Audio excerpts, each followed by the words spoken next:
magaalada Ankara waxaa ka soconaysa qabanqaabo xoogan oo loogu jiro soo dhaweynta wafdi oo hogaaminayo madaxweynaha dawladda federaalka Soomaaliya Maxamed Cabdullaahi Farmaajo oo 25 bishani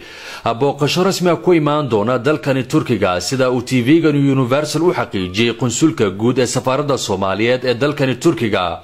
ahna sihayaha safiirka mudane Cabduqaadir Maxamed Nuur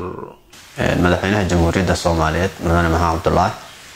ayaa wuxuu imaan doonaa hadii ilaa yiraahdo 25 bish wuxuuna halkan ka heystaa casuumaad rasmi ah oo aan madaxweynihii ugu horeeyay oo referendumka kadib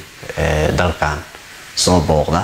iyadoo ay guushaas u dabaaldegayaan madaxda dalkan arrinkaasna waa sharaf weyn ayuu madaxweynaheenu u yahay madaxweynahana dalka Turkiga waxaa nagala dhaxay anaga xiriir aad u xoog badan oo maaragta xiriir saaxiibtinimo iyo walaaltinimo intaba leh si xoojinta xiriirkaas ayuu madaxweynuhu u imaanayaa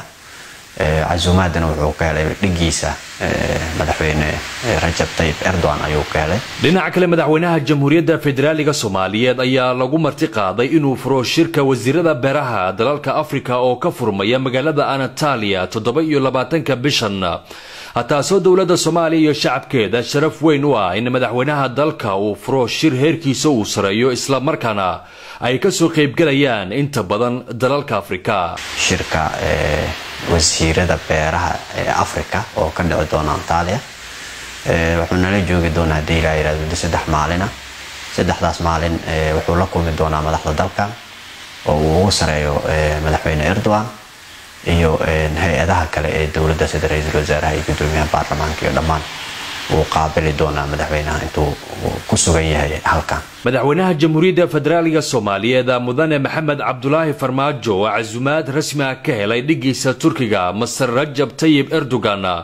ayaa waxa uu kulamo u la qaadan doona madaxweynaha waddankan Turkiga mudane Rajab iyo waliba qeybaha kala gedisan hay'adaha dawliga ee waddankan Turkiga inta uu joogo magaalada Ankara ee caasimadda waddankan Turkiga سلمان جمال سعيد TV عالمي Universal مقالة أنكرا